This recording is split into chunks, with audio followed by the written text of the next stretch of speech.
허환구의 라디오 오늘. 여러분 안녕하십니까, 허환구입니다. 무더위에 코로나19 재유행까지 겹치면서 장사가 안 돼도 너무 안 된다는 자영업자가 많습니다. 통계청에 따르면 지난달 자영업자 수가 572만 명으로 지난해 같은 기간에 비해 6만여 명이나 줄었습니다. 또 최근 한국신용데이터의 소상공인 동향 리포트에 따르면 올해 1분기 기준 개인 사업자 대출 잔액은 884조 원을 기록했고 대출 연체 금액은 15조 원을 넘어섰습니다.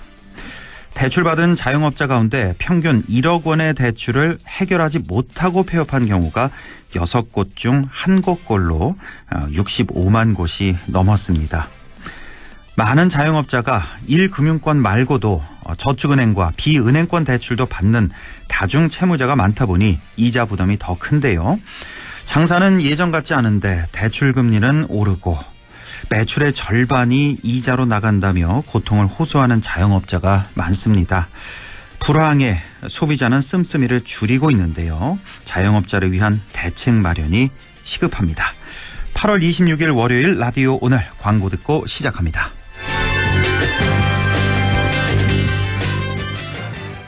그 남자는 달랐어요. 피컷 먹는 남자. 잘해, 뭐든. 특허받은 포뮬라로 남성 활력을 높여주니까 남자의 성공 테크닉 정관장 RX진 B컵. 주 한국인삼공사 건강기능식품 정관장 RX진 B컵 광고입니다. 당신은 아마 아직 모를 거야. 장기렌트 숨은 강자 아마존. 아마 믿지 못할 거야. 합리적인 이 가격을 아마존. 장기렌트의 숨은 강자 홈페이지에서 실시간으로 확인하세요. 아마존카. 네, 라디오 오늘 월요일 순서 시작합니다. 1부 양승진의 슬기로운 뉴스 생활 함께하고요. 2부 이슈 오늘에서는 우리 지역을 배경으로 한 영화 풍기가 곧 개봉합니다. 잠시 후 박규식 영화 감독을 연결해서 여러 가지 얘기 나눠보겠습니다. 이어서 안상준의 세상 읽기도 함께하겠습니다. 라디오 오늘 유튜브로도 다시 들으실 수 있습니다. 많은 애청 바랍니다.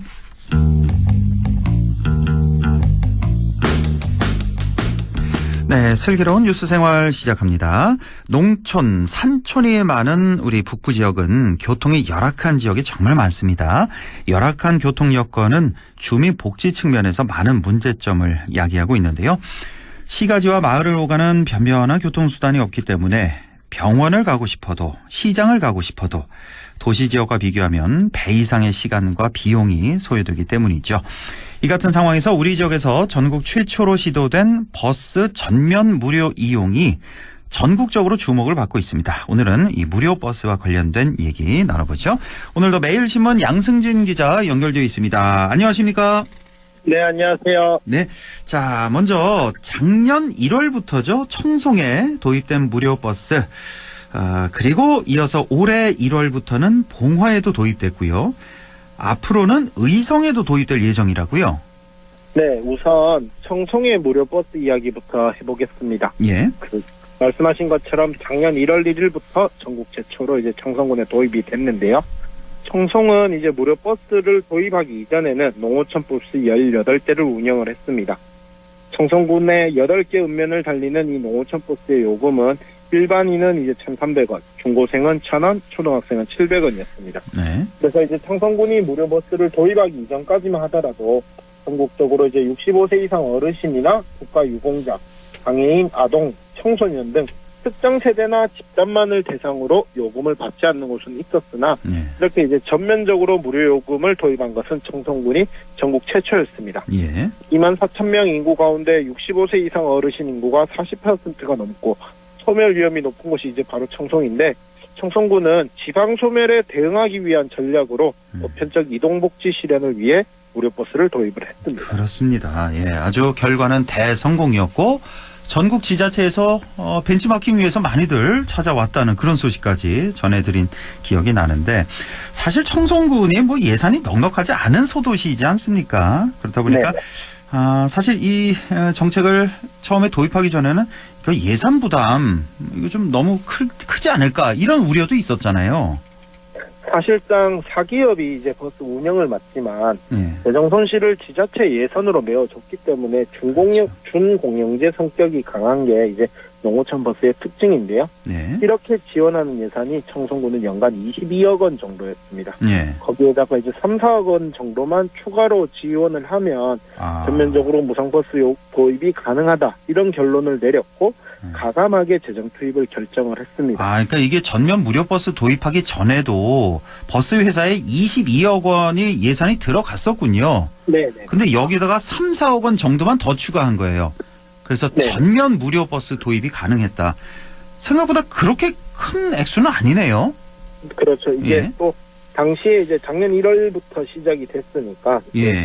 2022년 연말부터 이제 전면 무상버스 도입을 논의를 하던 시기를 보면 예. 코로나19로 인해서 버스 이용객은 줄었고 또 인구 감소로 인해서 수익이 불투명한 상황이었기 때문에 이런 버스 회사들도 당연히 이런 입장을 반겼습니다. 그렇죠. 그리고 전액 예산 지원으로 안정적인 운영이 가능했을 뿐만 아니라 또 요금을 받고 거스름 돈을 내주는 일에도 더 이상 신경을 쓰지 않아도 됐거든요. 그렇죠. 예. 그러다 보니까 고령의 승객이 많은 청송군 특성상 버스를 운행하는 과정에서 이들을 안전을 위협하는 요소도 적지 않았는데 이런 불편 또한 사라지게 되면서 주민 만족도도 크게 올랐습니다. 그렇습니다. 버스 기사도 좋고 지역 주민들 좋은 건 뭐 말할 것도 없고. 예.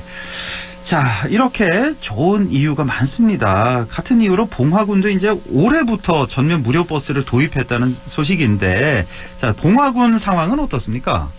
네, 원래 1월부터 이제 도입을 하기로 했는데요. 네. 청송 외에 이제 전남 완도군에 이어서 전국 세 번째로 전면 무료 버스를 이제 봉화군이 도입을 했습니다. 아, 전남 완도도 도입을 했군요. 네. 예. 그 봉화군은 청송과 비슷하게 버스 회사의 평균 수익금을 검토를 하고 보전금을 지급을 하는 방식으로 이제 전면 무료 버스를 도입을 했는데요. 예. 다만 이제 인접한 영주라든가 영양, 또 강원 태백이나 안동 이런 지역을 오가는 타 지역으로 오가는 노선은 제외가 됐고요. 예. 어쨌든 봉화군이 감내의 버스 전면 무료화로 버스 회사에 추가 지급하는 예산은 연간 4억 원권 수준입니다. 예. 네. 봉화군은 이제 최근 5년간의 매표 평균 금액을 산출을 해서 이 지원 금액을 결정을 했는데요. 봉화군은 기존에는 버스에서 이제 보조금을 연간 16억 원 정도를 지급을 했습니다. 예. 그러니까 20억 원 수준의 예산만으로도 전면 무료 버스 제도가 이제 운영되는 셈이죠. 아, 그렇군요. 봉화도 역시 한 20억 원 정도, 예, 전면 무료 버스에 들어가는 예산이 되겠습니다. 그러니까 청송하고 비슷하군요. 그러니까 큰 차이는 없습니다. 예. 자, 봉화군 같은 경우는 이제 총 10개 읍면의 행정구역으로 이제 나뉘어 있는데 면적은 상당히 큰데 군민은 3만 명 정도 수준에 불과해서 그동안에 이동 취약계층이 상당히 많았죠. 네. 그 봉화군은 이제 말씀하신 이유로 무료버스 시행이 이제 군민의 이동권 문제를 개선하는데 크게 기여할 것으로 기대를 했습니다. 그리고 이후단 청송군의 사례 또한 적극 벤치마킹을 했고요. 주민들 또한 이제 무료로 버스를 이용을 하고 또 편하게 자주 이용할 수 있게 되면서 긍정적인 반응을 보이고 있고요. 예. 봉화군이 무료버스 시행을 앞두고 실시한 용역 보고서를 살펴보면 하루 평균 이제 봉화군의 버스 이용객이 약 800여 명 정도 수준입니다. 그런데 이제 봉화, 읍가, 춘향, 두내, 서벽, 다시 춘향, 봉화를 오가는 51번 버스의 경우에 이용객이 가장 많은 것으로 나타났고요. 네. 특히 장날의 경우에는 승하차하는 이제 봉화 공용 버스 정류장에서 이용객이 약 700여 명 수준으로 가장 많은 것으로 나타났습니다. 그렇습니까? 예. 자, 대도시에 비해서는 많은 이용객은 아니지만 농촌 지역의 특성을 고려하면 또 대부분이 또 어르신이라는 점을 고려하면 무료 버스 이용에 대한 주민 체감 그 만족도 있잖아요. 이건 상당히 올라갔을 것으로 보입니다. 네, 무료 버스를 도입하는 지자체는 이제 국내뿐만 아니라 해외에도 이제 증가하고 있는 추세거든요. 예. 룩셈부르크라든가 미국의 캔자스시, 그리고 벨기에 하셀트시나 에스토니아 탈린시와 같은 곳에서 무료로 이제 대중교통을 도입을 하고 있습니다. 외국도 있군요. 무료 대중교통. 예. 그 지방 소멸 위기 극복으로 이제 무료 대중교통을 도입하는 우리 북부 지역의 지자체들과 달리 이 지역에서는 이제 해외에서는 교통 혼잡을 완화시키고 탄소 배출을 감소하거나 교통사고 감소, 또 이동권 보장, 주민의 경제적인 부담 완화, 지역 경제 활성화 등 부수적인 효과를 고려를 해서 이를 도입을 했는데요. 주민 만족도는 매우 높지만 앞으로 이를 계속적으로 이어가기 위해서 소요되는 재원을 어떻게 안정적으로 조달할 것인가. 또 결국 소멸 위기는 계속될 것인데 세수 감소 등이 우려되기 때문에 이런 부분에 대한 논의도 필요해 보입니다. 그렇죠. 예. 자, 그리고 봉화 청송에 비해서는 인구 규모가 좀 크죠. 그리고 면적도 넓은 의성군인데, 자, 의성군도 내년 1월부터 무료 버스 도입을 검토하고 있다는 소식이죠. 네, 시행이 되면 이제 경북에서는 세 번째가 되는데, 예. 지난 19일 이제 의성군이 이장연합회 정기회의에서 시내버스 요금 무료화 추진 계획을 설명을 했습니다. 골자는 주소나 연령에 관계없이 농어촌 버스를 무료로 이용할 수 있도록 하겠다, 이런 건데요. 예. 현재 의성은 시내버스가 27대, 107개 노선에서 27대 시내버스가 운행이 되고 있습니다. 예. 요금은 일반 기준 1,300원이고 이용객 수는 하루에 1,100여 명 수준으로 연간으로 한 사람이 약 41만 명 정도가 됩니다. 예. 하지만 매년 이용객이 줄면서 운송 수익도 역시 줄어들고 있고, 반면에 운행 손실을 보전해야 하는 예상 규모는 매년 늘고 있습니다. 이 의성군이 2019년에 이제 시내버스 회사에 지원했던 예산이 32억 9천만 원이었는데, 네. 2020년에는 37억 6천만 원, 지난해에는 44억 원으로 크게 늘었습니다. 예. 올해도 일단은 37억 4천만 원을 버스에서 지원 예산으로 책정을 해뒀는데요. 지자체의 버스에서 지원 예산은 운행 손실 보상 지원금이나 경영 안정 지원금, 벽지 노선 손실 보조금, 유가 보조금 등으로 구성되어 있습니다. 아, 의성 같은 경우는 지원금이 확실히 더 규모가 크긴 크군요. 그렇죠. 그 봉화 청송은 한 20억 원대였는데 여기는 한 40억 원대 정도. 자, 그런데 지금 문제가 지원 예산은 이렇게 늘어나는 반면에 운송 수익은 매년 감소하는 추세죠. 네. 2019년 기준으로 의성군 시내버스의 운송 수익이 7억 3,900만 원이었습니다. 그런데 코로나19가 확산했던 2020년에는 5억 7,250만 원으로 급감했고요. 예. 또 2021년에도 5억 2,500만 원, 2022년 5억 700만 원, 일상 회복이 이뤄진 2023년에도 5억 840만 원 수준으로 회복이 사실상 안 되고 있는 상황이거든요. 예. 그래서 의성군은 이제 버스 요금을 무료로 할 경우에는 연간 6억 원에서 7억 원 정도의 예산 부담이 되는 대신에 사실상 공영버스 형태로 운영을 하면서 벽지 노선이나 이런 부분들을 신설을 할 수 있어서 대중교통의 사각지대도 개선하고 서비스 수준을 높일 수 있다, 이렇게 기대를 하고 있습니다. 예. 그래서 이제 앞으로 의성군은 시내버스 요금 무료화 방안을 군의회에도 설명을 하고 내년도 예산안에 소요 예산을 반영할 계획입니다. 그렇군요. 주민의 교통 복지 측면에서 봤을 때는 무료 버스 도입은 긍정적으로 평가됩니다만, 자, 어쩌면 이런 정책들이 지방 소멸이나 고령화의 쓸쓸한 이면을 보여주는 것 같아서 또 안타까운 마음도 동시에 드는 게 사실이네요. 네, 지난해 대구시가 대중교통, 그러니까 이제 도시철도랑 버스에서 75세 이상 무료 요금제를 도입을 했고요. 예. 이제 연도별로 순차적으로 연령을 하향을 해서 오는 2028년이면 70세 이상 대중교통 전면 무상 운행을 시행을 합니다. 그리고 경상북도도 내년부터 도내 전체 시군에서 70세 이상 무료 버스 도입을 검토를 하고 있고요. 네. 말씀하신 것처럼 젊은이들은 없고 지역에는 또 사람이 없다 보니까 어쩌면 이 같은 정책이 궁여지책으로 도입한 것 같다, 이런 느낌도 드는 게 사실입니다. 네. 어차피 운영을 해도 적자인데, 그리고 사실상 준공영제인 만큼 이 버스 운영을 하는 데 있어서 크게 무리가 없다고 여겨지기 때문인 것 같은데요. 네. 하지만 장기적인 관점에서는 자율주행 버스 운행이나 수요응답형 교통 서비스 도입과 같이 농촌이나 산촌의 특성에 맞는 새로운 교통 모델을 발굴해야 된다, 이런 필요성도 제기되고 있습니다. 네. 피할 수 없는 소멸 위기 극복을 위해서 도입된 정책인 만큼 효과가 그대로 주민들에게 이어질 수 있는 방안은 지금부터 모색해야 할 것 같습니다. 예, 알겠습니다. 지금까지 슬기로운 뉴스 생활 매일신문 양승진 기자와 함께했습니다. 고맙습니다. 네, 고맙습니다. 네, 라디오 오늘 2부에서 뵙겠습니다.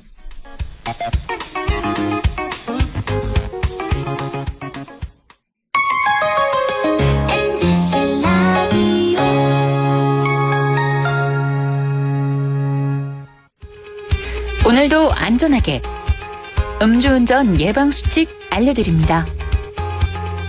번째, 술자리가 예정된 경우 미리 귀가 방법을 정하고 차는 가져가지 않는 것이 안전합니다. 두 번째, 음주 후 자전거나 전동 킥보드를 이용하는 것도 음주운전 처벌 대상에 포함됩니다. 세 번째, 과음을 한 다음 날에는 대중교통을 이용해 주세요. 숙취 음주운전 역시 처벌 대상입니다. 네 번째, 음주운전을 방조하는 경우에도 3년 이하의 징역형 또는 1,000만 원 이하의 벌금형에 처해질 수 있습니다. 적극적으로 말려주세요. 위험한 음주운전 미리 예방하여 소중한 생명을 지켜주세요.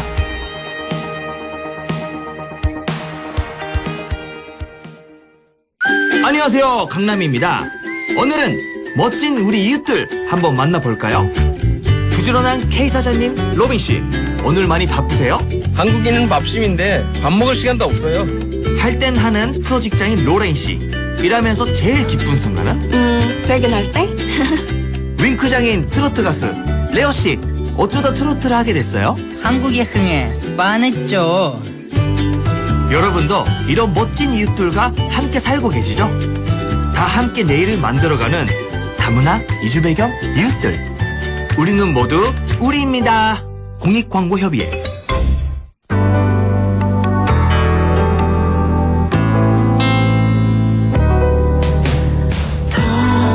어렵던 날도 많았죠. 우리 함께 한다면 따스함을 느껴요. 사랑이 있어요. 소중한 꿈을 이뤄봐요.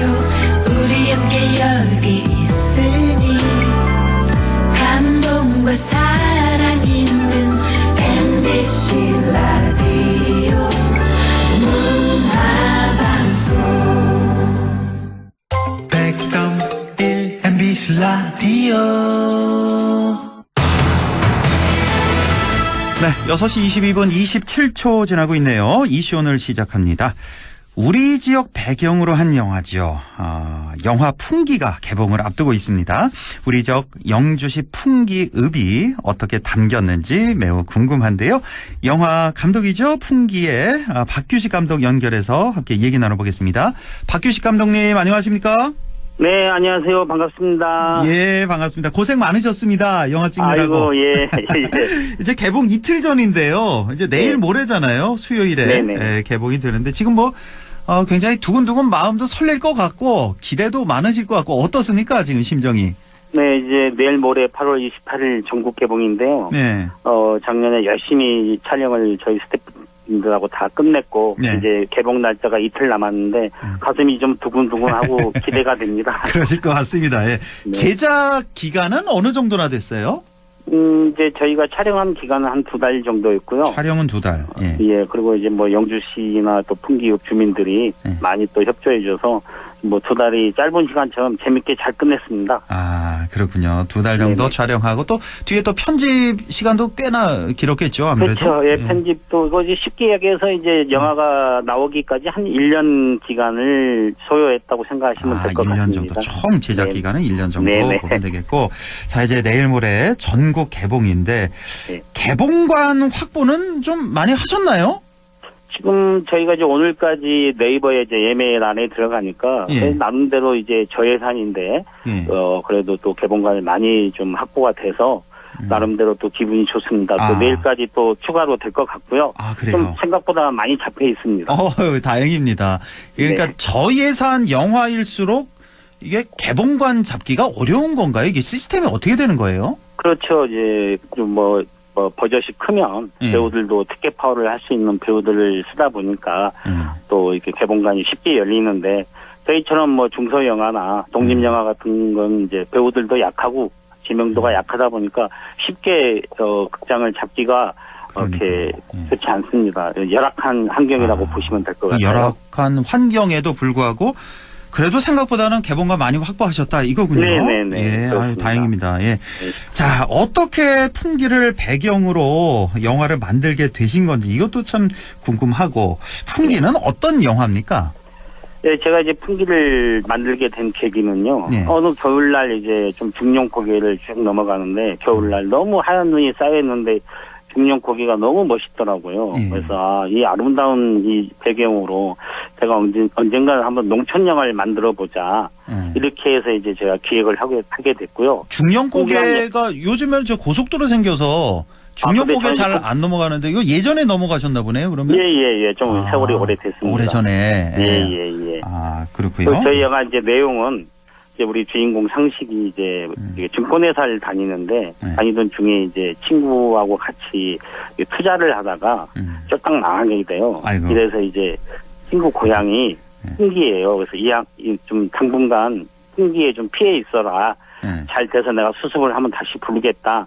그래서 이제 뭐 오갈 데가 없어서 가족들 다 데리고 풍기로 귀농을 하죠. 근데 거기에 또 막상 가다 보니까 원주민들과의 텃세도 있고 또 서울에서 오다 보니까 쉽게 또 받아들여 주지도 않고 마을에서 이렇게 해서 이제 뭐 마을에서 같이 소통하고 또 화합해서 결론은 인삼농사도 성공하고 또 마을 이장까지 된다는 훈훈하고 감동적인 영화입니다. 그리고 해피엔딩으로 끝나는 거군요, 영화가. 그렇죠. 예. 그렇군요.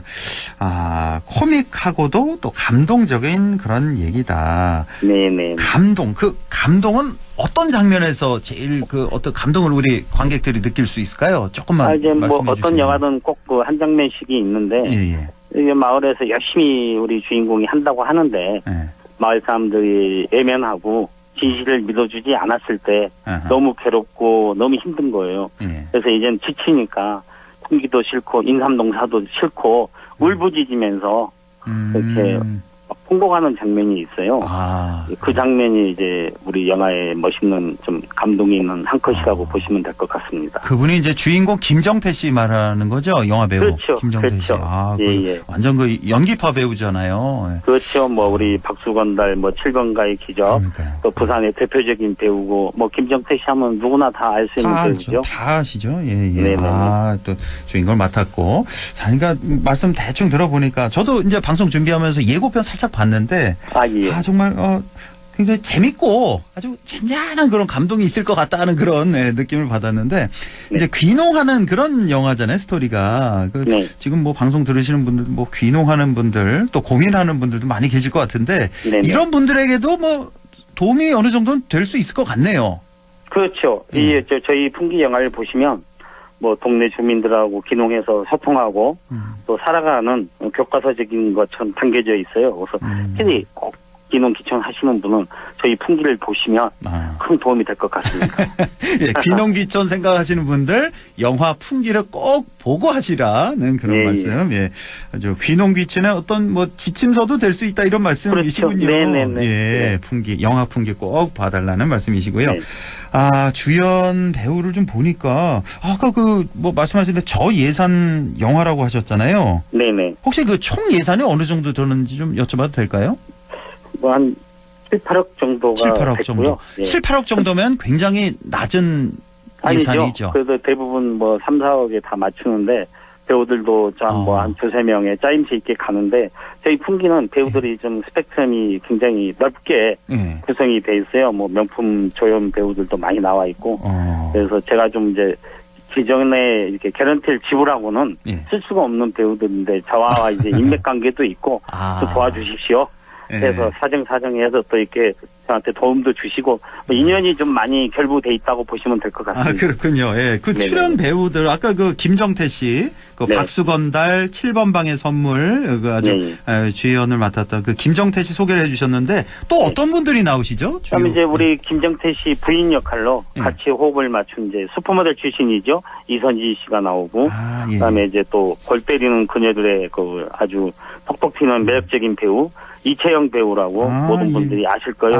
저도 매주 봅니다, 이거. 네, 젊은 팬들이 많으시더라고요. 그다음에 옛날에 우리 야인 시대의 그 유지강의 역할을 맡았던 유태웅 씨. 그다음에 또 임꺽정 역을 맡았던 그 우리 주인공 정응채 씨.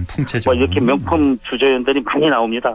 또 그 이외에 트롯 가수 한참 잘 나가는 김다현 양이 또 특별 출연해서 아주 더 재미를 좀 더 감동적으로 주고 있습니다. 이게 트롯 가수 이 10대 어린 소녀 가수 말씀하시는 거잖아요. 그렇죠, 김다연 그렇죠. 양. 네네네. 이분이 아주 저 영주 그 홍보대사 아닙니까? 맞습니다. 그렇죠. 예. 예.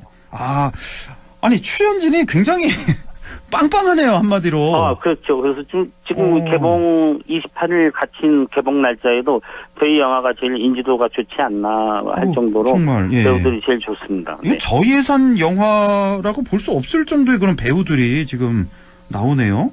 그래서 저희들도 촬영 현장에서 찍을 때, 야, 어떻게 저 예산이면 두세 명의 배우와 단촐하게 가족끼리 이렇게 찍는데, 그러니까요. 너무 많은 배우들과 너무 많은 스태프분들이 이렇게 참여하다 보니까, 너무 정신도 없었고, 또 이 배우들이 같이 한 씬을 모아 찍는데 스케줄이 서로 안 나서 아주 많이 좀 곤욕스러운 일도 많이 있었습니다. 그랬군요. 그러니까 전체 예산, 총 예산이 한 7, 8억 정도 들었다고 말씀을 주셨는데, 그 돈으로는 섭외를 할 수 없는 그런 배우들이네요, 그렇죠. 정말. 예.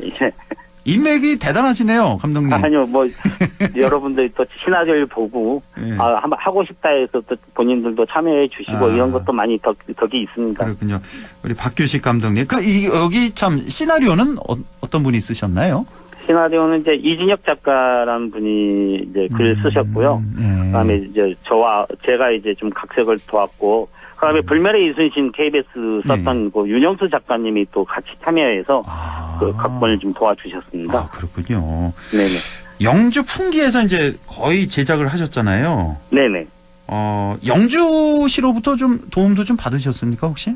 네, 제일 처음부터가 이제 저희가 이제 풍기란 지역을 딱 정해놓고 가다 보니까 저 영주시에 좀 도움 없이는 이 많은 배우들과 우리 스태프진들이 좀 장기간 촬영하기에는 너무 예산도 많이 들어서 처음부터 좀 이렇게 이런 이야기를 90% 이상을 영주시에서 다 찍을 거다. 풍기 인삼 소재를 좀 같이 홍보도 하고 지역 명칭도 해서 널리 알리는 게 또 풍기는 매년 인삼 축제를 하잖아요. 저희 영화가 개봉되면 또 풍기 인삼 축제 하는데도 많은 분들이 또 관광객도 유치할 수 있고 그럼요. 서로가 좀 도와주면 좋겠다 해서 시장님이 또 K 그렇게 하자 해서 큰 도움이 됐습니다. 아유, 그렇군요. 예. 아유, 잘 됐습니다. 아주. 자, 영화 제목이 이제 풍기란 말이에요. 네네네. 이 영화 제목을 풍기로 결정한 어떤 결정적인 이유라도 있을까요? 제일 처음에는 제가 이제 풍기란 제목을 쓰고 싶지 않았어요. 원래 제목은 이제 제 나름대로 우리 동네 이장님이었어요. 우리 동네 이장님이었는데. 네네. 근데 이제 코믹하게 또 동네 어디든 동네 이장님들이 계시고. 그런데 이제 풍기란 제목을 좀 써야겠다는 거 우리 홍보팀에서도 많이 저한테 좀 이야기를 하셨고 또 풍기란 지역이 인삼이 또 풍기하면은 대표적인 게 풍기 인삼, 풍기 인견이잖아요. 이렇게 해서 풍기란 제목을 써도 우리가 그 전에 강릉, 본지암, 곡성 이렇게 지역 명칭을 써서 또 나쁘지 않았거든요. 그래서 그럼 풍기한 것도 써도 또 그냥 나쁘지 않겠구나 해서 결심을 해서 풍기란 타이틀을 짓게 됐습니다. 같은 날 개봉하는 문경도 있는 거 아시죠, 감독님? 네, 잘 알고 있습니다. 얼마 전에 또 이 방송을 통해서 소개를 해드렸는데 요즘 약간 좀 유행인가요, 이런 게 트렌드? 지명을 쓰는 게. 이제는 지역 명칭이 안 나오면 이상할 정도로 한 번쯤은 이제 대한민국의 우리 모든 그 지역 명칭은 영화에 필수적으로 나와야지 좀 이제 통하지 않을까 할 정도로 지역 명칭들을 많이 써서 영화화되고 있더라고요. 그렇죠. 예. 영화 내용이 이제 인삼을 이제 소재로 한 그런 내용이기도 하고 그래서 풍기를 선택하셨다고 하는데 인삼하면 또 충남 금산도 좀 생각나는데요. 네. 왜 금산이 아닌 왜 풍기였던 특별한 이유가 있을까요? 저는 이제 또 풍기하면 제가 이제 좀 공부했을 이 신화들 하기 전에 좀 접했을 때 풍기가 또 풍기란 이 지역 명칭이 또 저한테 좀 닿았고 또 제가 좀 경상도의 좀 영화를 경상도 사투리를 좀 구사하면서 이 영화를 좀 표현하고 싶었어요. 충청도나 이런 것들 많이 나와서 또 경상도도 여러 부산 다 문경 있듯이 영주 말이 또 약간 특이하더라고요. 약간 달라요. 그래서 저는 묘한 좀 재미가 있어서 충남도 뭐 금산도 유명하지만 진안도 유명하고 다 유명하지만 또 대표적인 게 풍기 인삼이고 풍기 지역을 좀 선택해서 영화를 만들고 싶었습니다. 잘하셨습니다, 감독님. 선택. 고맙습니다. 대박 날 겁니다, 영화. 예, 감사합니다. 자, 영화에 이제 우리 지역 영주시 풍기읍이 어떻게 담겼을지 이것도 상당히 궁금한데, 그렇죠. 영화에 실제로 영주시의 다양한 풍광이 좀 많이 담겼나요? 네, 일단은 제가 이제 좀 맛배기만 이야기하면 또 우리 영주 하면 유명한 무섬다리가 대표적이잖아요. 유명하죠. 무섬다리는 꼭 이제 담았고 그 밖에 이제 뭐 또 우리 영주시 아름다운 뭐 이렇게 그 풍경과 또 중령의 멋진 그 길을 저희가 영상미 있게 잘 담았습니다. 또 너무 이야기하면 또 안 보실까봐 영화를 보시면 영주의 또 색다른 그 풍경이 영상미 속에 있을 것입니다. 그 영주 풍기의 그 메인 씬이 나오는 그런 장소 있잖아요. 그 마을. 네네. 거기가 어딘가요? 풍기 어디쯤이에요? 이제 거기가 이제 제가 영주시에 와서 많은 그 헌팅을 해봤는데 저희 시나리오에 가장 와닿고 또 영주의 뭐 시골들이 다 좋았지만 삼가리 마을이라는 다시요. 삼가리 마을? 예, 그냥 가리가 아니고 삼가리입니다. 세 번 가리 십지형이 너무 좋은 거예요. 삼가리 마을이. 그래서 그 보면 첫 입구부터 굉장히 인상적이었고, 야, 참 좋은 이 마을이구나. 또 그 마을 이장님께서 너무 또 주민들이 우리 촬영 내내 뭐 농기구 삽이 필요하면 벌써 삽이 옆에 와 있고 너무너무 아주 잘 해주셔가지고 정말 잊지 못할 정도로 삼가리 마을이라는 게 평생 제2의 고향처럼 느껴질 것 같습니다. 그 정도입니까? 네, 영주시 풍기읍에 있는 삼가리 마을. 네, 아주 좋습니다. 그 이장님이 상당히 도움을 또 주셨고. 네네. 이 풍기읍 차원, 영주시 차원에서 좀 상도 좀 주셔야겠네요, 이장님한테. 그렇군요. 자, 지난주에 시사회가 있었다고 들었는데 어디서 있었죠? 시사회가? 이제 영주시의 롯데시네마에서요. 영주 롯데시네마에서 그 관객들도 좀 많이 오셨어요? 반응은 어땠어요? 네, 저희가 이제 2개관을 이제 섭외를 해서 시장님하고 또 그의 여러 주민들 300분을 모시고 시사회를 했어요. 근데 이제 정말 그걸 보고 저희가 GV도 했지만 관객분들께서 현실에 와닿는 영화다. 그리고 정말 감동적이고 한 농촌을 업그레이드 해놓은 것 같다. 그래서 정말 참 보기 좋았다. 근데 좀 이왕이면 좀 더 해피한 장면이 있었으면 좋겠는데 해피한 장면이 없어서 좀 아쉽다 했는데 그렇게 긴 시간을 호흡하기에는 이게 담아야 돼서 만약에 이게 잘 된다면 시즌2에 우리 관객분들의 그 이야기를 꼭 담아서 시즌2에 다시 한번 할 수 있는 기회가 됐으면 좋겠다라고 했습니다. 영화 그 상영 시간은 그 전체 러닝타임이 그 1시간 한 반쯤 되나요? 어느 정도? 러닝타임 102분이니까 102분, 1시간 42분 네네. 그 정도. 그렇군요. 자, 우리 저 풍기를 배경으로 한 영화 풍기 좀 많이들 보러 오시라고요. 초대의 말씀 마지막으로 좀 전해주시죠. 네, 일단 저희 경상북도 영주를 배경으로 풍기 특산품인 인삼을 소재로 저희가 잘 만들었습니다. 제 하두는 농촌도 미래가 있다라는 하두를 담았고요. 꼭 이 영화를 보시고 힐링과 함께 아름다운 농촌 생활이 되시길 바라면서 강력하게 추천해드리겠습니다. 감사합니다. 알겠습니다. 영주 풍기 분들 한 분도 빼놓지 말고 다 보셔야 되고 우리 또 북부 지역민들도 함께 해주셨으면 좋겠습니다. 영화 풍기 성공을 저도 기원하겠습니다. 자, 지금까지 영화 풍기의 박규식 감독과 함께했습니다. 감독님 고맙습니다. 네, 감사합니다. 라디오 오늘에서는 청취자 여러분의 참여를 기다리고 있습니다. 우리 지역에서 발생한 사건 사고 소식이나 함께 토론하고 싶은 내용을 안동 MBC 홈페이지 라디오 오늘 게시판에 올려주시기 바랍니다.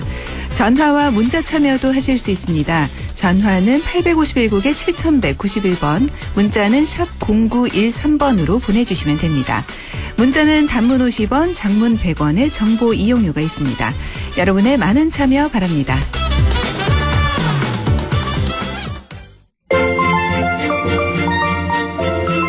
네, 안상준의 세상 읽기 시작합니다. 오늘도 국립안동대학교 사학과 안상준 교수와 함께하죠. 교수님 안녕하십니까? 네, 안녕하세요. 네, 참 교수님 본론 들어가기에 앞서서요. 네. 국립경북대학교로 바뀌었잖아요, 교명이. 그 정식으로 이제 바뀐 겁니까? 어떻게 확정이 된 겁니까? 어떻게 되는 겁니까? 교육부에서 그냥 승인이 난 거죠. 승인이 났고. 근데 지금 이걸 공식적으로 사용하는 건 언제부터인지는 저는 잘 모릅니다. 그래요. 아직 네. 모르시고. 어떤 뭐 학교 측에서 뭐 이제부터는 뭐 경북대학교로 써라 뭐 이렇게 지침 같은 거 내려온 건 없고요, 아직. 뭐 그냥 우리한테 본 건 보여준 건 없고요. 예. 그냥 학교에서 밖에 대외적으로 뭐 예를 들면 중앙에 MBC에 광고를 한다든지 뭐 홈페이지에 지금 안동대하고 경북대를 번갈아가면서 이렇게 내 보여준다든지 뭐 이런 정도만 알고 있습니다. 아, 그렇군요. 얼마 전에 보니까 그 TV 방송에도 광고에도 이렇게 국립경북대학교로 나가길래 이제 정식 명칭이 이제 완전히 바뀐 건가 해서. 제가 서울에서 중앙 MBC 볼 때는 올림픽 기간 중에 계속 나왔습니다. 경북대학교로요? 네네. 그렇군요. 예. 거기는 이제 안동대학교라는 이름을 보여주지 않고 국립경북대학교라는 그 대학을 계속 광고에 노출시켰습니다. 예, 그렇군요. 예. 뭐 말씀하시는 이 분위기에서 좀 느껴집니다만 우리 안상준 교수님도 좀 교명 바꾸는 거 좀 반대하신 그런 느낌이 좀 나는데. 저는 지금 뭐 재판으로 갈지 말지 지금 고민하고 있습니다. 그 정도로요? 소를 제기할지 말지. 소를 제기할 정도로?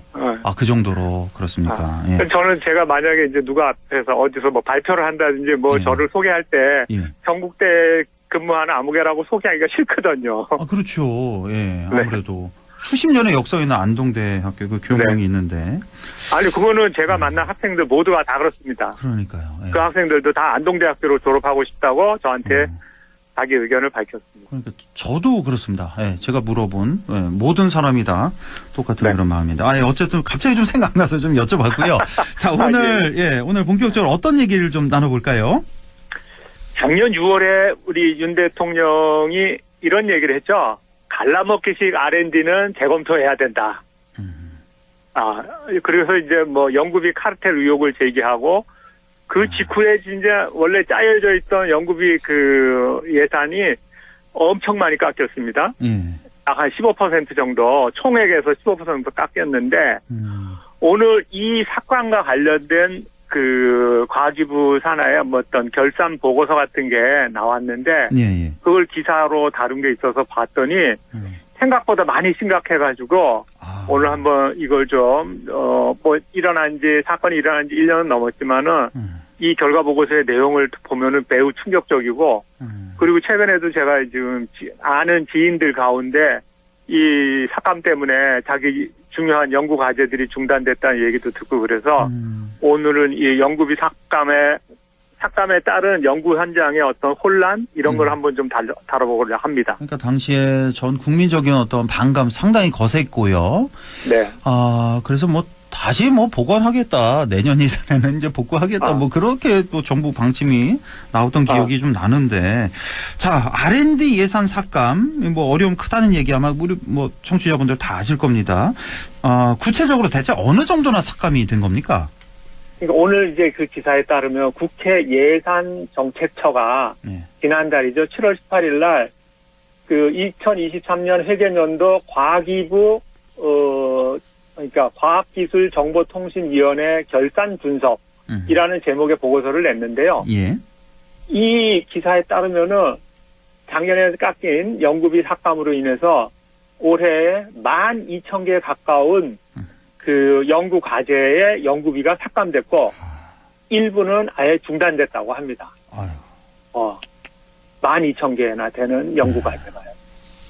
그래서 요걸 조금 더 구체적으로 들여다보면은, 여기서 제출된 자료에 따르면은, 11,958개 과제가, 이제 사업 기간 중이었잖아요? 기간 중에 연구비가 삭감돼서, 연구 책임자를 바꾼다든지, 연구 개발 목표를 바꾼다든지, 연구 개발비 액수나, 이 기간을 줄인다든지 하는 변경 신청서를 통해서 이어가고 있는 거예요. 근데 여기에 이를 11,958개 배정된 연구개발비가 원래는 3조 9천억이었는데 이 카르텔 발언 이후로 2조 7천억 원으로 떨어진 거예요. 이렇게 많이요? 네. 그래서 지금 이 제출된 자료에 분석한 결과는 연구비가 실제로 30%가 잘려나간 겁니다. 아휴, 실제로. 그러니까 예를 들면 이런 거죠. 우리가 총액이 15%가 줄었는데 특정 분야는 윤 대통령의 관심 분야는 더 줬거든요. 예. 이제 예를 들면 원자력 예산 같은 거죠. 예. 그러니까 다른 분야에서는 훨씬 더 많이 깎인 게 여기서 드러난 거고, 그 중에서 이런 것 중에서 96개 과제는 아예 중단이 됐어요. 이거는 이제 연구비가 이렇게 많이 깎여가지고는 더 이상 할 수 없다 포기했는데, 예. 이 96개의 과제에 이미 투입된 연구개발비는 429억 5천만 원 정도 돼요. 예. 근데 이거는 그냥 다 이제 없는 걸로 하고, 우리가 흔히 이제 매몰 처리했다 그러는데, 아이고. 이제 지원을 받고 아무 성과도 안 내고 그냥 없어진 돈이에요. 그냥 완전히 헛돈 쓴 거군요. 그러니까 헛돈 쓴 거죠. 430억. 혈세를 그냥 헛돈 쓴 거죠. 예. 그리고 이 보고서에 따르면은 그 중에서 이제 또 이 연구비 총액이 이제 줄어든 것 가운데서 70% 이상 줄어들었는데 계속 하고 있는 것들이 있잖아요. 예. 그런 과제들이 있는데 이게 지금 이런 과제들의 경우는 목표를 하향 조정한다든지 목표를 하향 조정하겠다고 이렇게 밝히는, 그러니까 돈이 없으니까 아무래도 애초에 성과 목표를 다운시켜야 되잖아요. 예. 그러니까 그렇죠. 이제 이 보고서는 그렇게 다운시켜가지고는 아무 성과가 있으나 마나하다라는 식으로 분석을 하고 있습니다. 아우, 실제로 이렇게 피해가 크군요. 그러니까 총 12,000여 개에 가까운 어떤 연구 과제들이 피해를 봤다는 거고. 근데 이거 내년에 다시 예산을 늘린다 그래도요. 이거 연구 차질은 불가피한 거 아닙니까? 그러니까 그렇죠. 다시 정상화시키는데, 그러니까 1년만 늦춰지는 게 아니라, 그러니까 그렇죠. 예를 들어 마치 공장이 예를 들어 한 달 정지됐다. 근데 그걸 완전 정상화시키는 데는 한 달 걸리는 게 아니라 석 달, 넉 달 걸리듯이. 그렇죠. 이 연구 과제 이것도 마찬가지 아닌가요? 똑같은 얘기입니다. 1년 이렇게 차질을 빚으면 다시 정상화하는데. 정상화하는 거는 당연한 얘기고요. 예. 이렇게 이제 단절이 되면서 이제 앞으로 계속해서 나타나는 피해는 어쩌면 이보다 더 클지 모르죠. 우리가 예상할 수 없을 정도로 더 많을지 모른다는 아니, 겁니다. 왜 그 뜬금없이 카르텔 얘기를 하면서 이렇게 삭감을 했는지. 그러니까 IMF 시절에도 이게 연구 개발비만큼은 삭감을 안 했었던 그 예산인데. 왜냐면 도저히 이해를 할 수가 없고. 자, 그런데 이 연구비 삭감이요. 이공계 이쪽만의 얘기가 아니라면서요. 그렇죠. 우리가 보통 연구 개발한다 그러면 이공계 쪽의 얘기라고 하죠. 그러니까요.